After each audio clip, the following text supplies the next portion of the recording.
శ్రీ రేణుకా ఎల్లమ్మ తల్లి జ్యోతిష్యాలయం ముఖం చూసి జ్యోతిష్యం చెప్పబడును.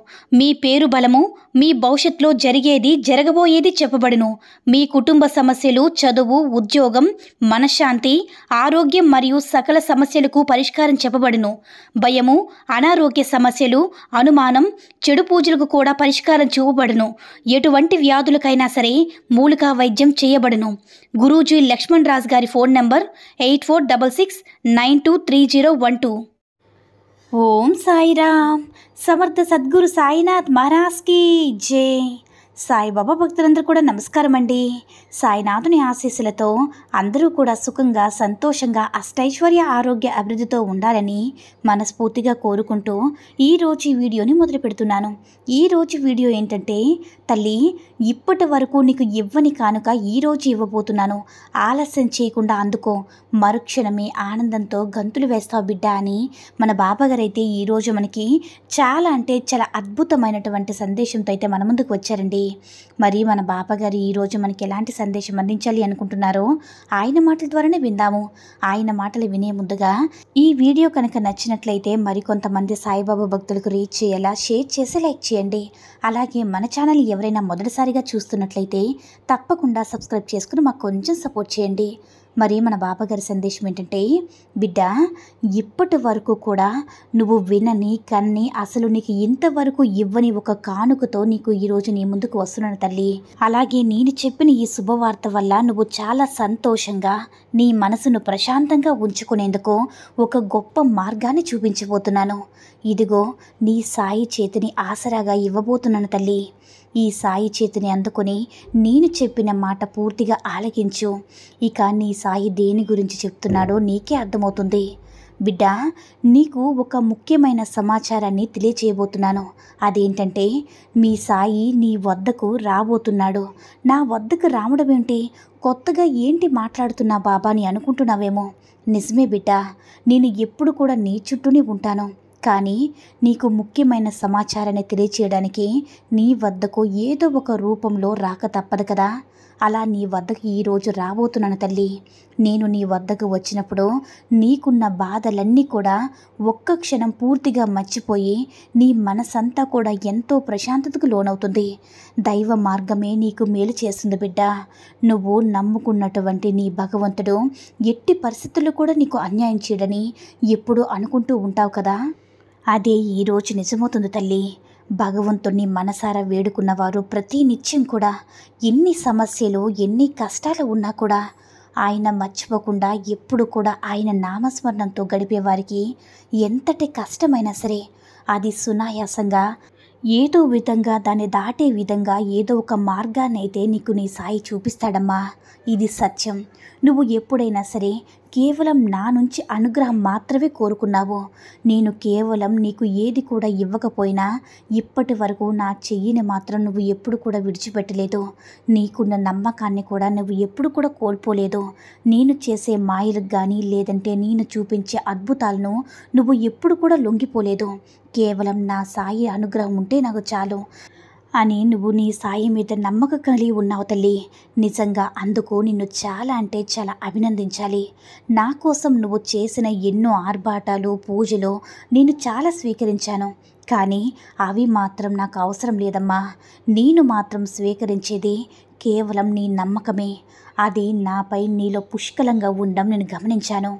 నా కోసం నువ్వు ఎన్ని పూజలు చేశావో, ఎన్ని ఉపవాసాలున్నావో, అలాగే నా పైన నువ్వు ఎంత నమ్మకాన్ని పెట్టుకున్నావో నాకు తెలియకుండా మరెవరికి తెలుస్తుంది చెప్పు తల్లి. నువ్వు ఎక్కువగా ఆలోచనలతో, అలాగే జరిగిపోయిన గతంలో రాబోయే మంచి భవిష్యత్తు గురించి లేదంటే వీటన్నిటి గురించి పట్టించుకొని పూజలు చేయలేదు. కేవలం నా బాబా ఈ జీవితాన్ని నువ్వు ప్రసాదించావు కాబట్టి నాకు ఎదురయ్యే సమస్యలు కానీ కష్టాలు కానీ వాటంతటవి ఏ విధంగా అయితే వచ్చాయో వాటంతటవి మళ్ళీ మరలా తిరిగిపోయే విధంగా నువ్వే చూసుకుంటావనే నమ్మకాన్ని కలిగి ఉన్నాను తండ్రి.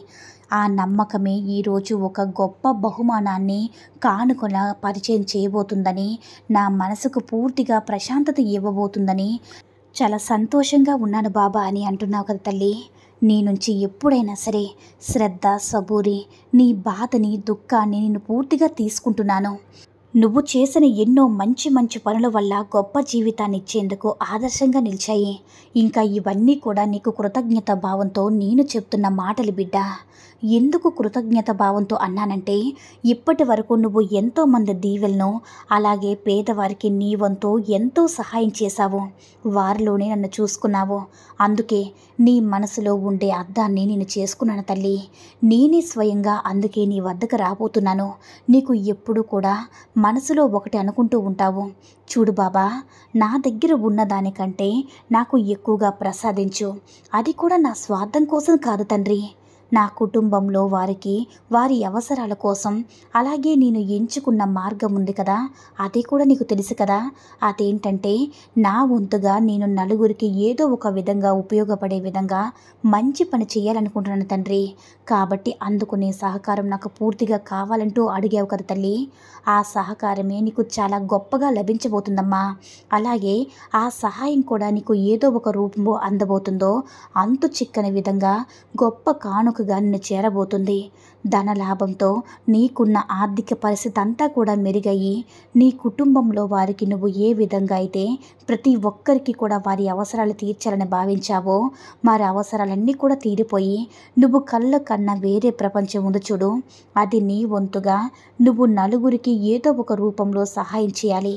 ఆ సహాయాన్ని కూడా నా రూపంలో చూసుకోవాలని చాలా మురిసిపోతూ ఉన్నావు కదా బిడ్డ. అది తప్పకుండా జరగబోతుంది. ఎందుకంటే మంచి మనసుతో ఏదైనా సరే మంచి పని చేయాలనుకున్నప్పుడు అది ఆ భగవంతుడు ఏదో ఒక రూపంలో ఆయనే నీ వద్దకు సహకారాన్ని తప్పకుండా అందిస్తాడు. అదే నేను ఇప్పుడు చేయబోతున్నాను. నీకున్న ప్రస్తుతం నువ్వు దేని గురించి అయితే కొన్ని ఇబ్బందులు ఎదుర్కొంటున్నావో, అంటే ఆర్థిక పరంగా కానీ కుటుంబ సమస్యల పరంగా కానీ, అవన్నీ కూడా నీ నుంచి పూర్తిగా తొలగిస్తాను. ఆ తర్వాత ఒక్కొక్కటిగా నువ్వు చెయ్యాలి అనుకున్న సంకల్పాన్ని కూడా నెరవేరుస్తాను. నిజం చెప్పాలంటే నువ్వే కాదు, ఎవరైనా సరే కష్టం వచ్చినా, ఎలాంటి సమస్య వచ్చినా నన్ను తలుచుకుంటూ ఎవరైతే ఉంటారో అంతా కూడా నేను చూసుకుంటానమ్మా అని పరిపూర్ణంగా ఎవరైతే నమ్మి వారి పనులు వారు చక్కగా నిర్వర్తిస్తూ ఉంటారో, ఇక వారు ఆ సమస్యల గురించి కానీ కష్టాల గురించి కానీ ఎక్కువగా ఆలోచనలు లోనవ్వకుండా వారి యొక్క బాధ్యత అంతా కూడా నేను స్వీకరిస్తాను. ఇప్పటి వరకు నీ కుటుంబ సభ్యులకు నువ్వు ఏమీ చేయలేకపోయావని చాలా బాధపడ్డావు కదా. ఇప్పటి నుంచి నువ్వు ఏదైతే వారికి ఎంత ఇవ్వాలని నువ్వు కళ్ళ కన్నావో అవన్నీ కూడా తప్పకుండా నువ్వు అందిస్తావని అర్థం చేసుకోవడంలో వాళ్ళు కాస్త విఫలమయ్యారు. అలాగే నిన్ను నేరుగా గుర్తించకుండా ప్రతి విషయంలో కూడా అవమానించారు, బాధ పెట్టారు. అయినా కూడా వారు ఎవరూ కాదు, నా కుటుంబ సభ్యులే కదని నువ్వు ఎప్పుడు కూడా వారి మీద కోపడలేదు. అలాగే వారి నాశనాన్ని కూడా కోరుకోలేదు. ప్రతి ఒక్కరిని కూడా గౌరవించావు. ప్రతి ఒక్కరికి కూడా కావాల్సినవన్నీ కూడా చక్కగా అమరుస్తూ వచ్చావు. అదే నీలో ఉన్న గొప్ప మనసుకున్న సంకేతం తల్లి. ఆ మనసే నిన్ను ఒక మెట్టు ఎక్కేలా చేయబోతుంది.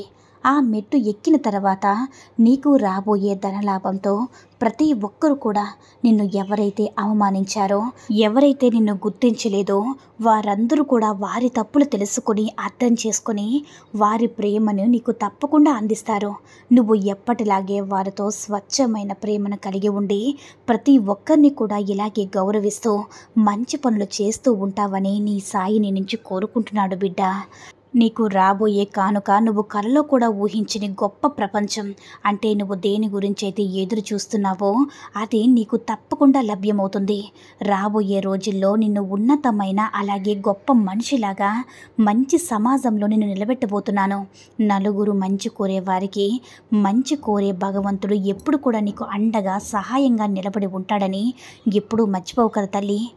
నీ సాయి ఎప్పుడు ఏ విధంగా అయితే విపరీతమైన నమ్మకాన్ని నామై చూపుతూ ఉన్నావో అదే విధంగా కొనసాగిస్తావని నేను నుంచి కోరుకుంటున్నాను అని మన బాబాగారు అయితే ఈరోజు మనకి చాలా అంటే చాలా అద్భుతమైన సందేశంతో అయితే మన ముందుకి అందించారు కదండి.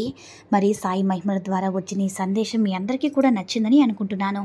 ఈ వీడియో కనుక నచ్చినట్లయితే మిగతా సాయి భక్తులందరికీ కూడా రీచ్ అయ్యేలా షేర్ చేసి లైక్ చేయండి. అలాగే మన ఛానల్ ఎవరైనా మొదటిసారిగా చూస్తున్నట్లయితే తప్పకుండా సబ్స్క్రైబ్ చేసుకుని మాకు కొంచెం సపోర్ట్ చేయండి. సర్వే జన సుఖినో భవంతు. జై సాయిరామ్.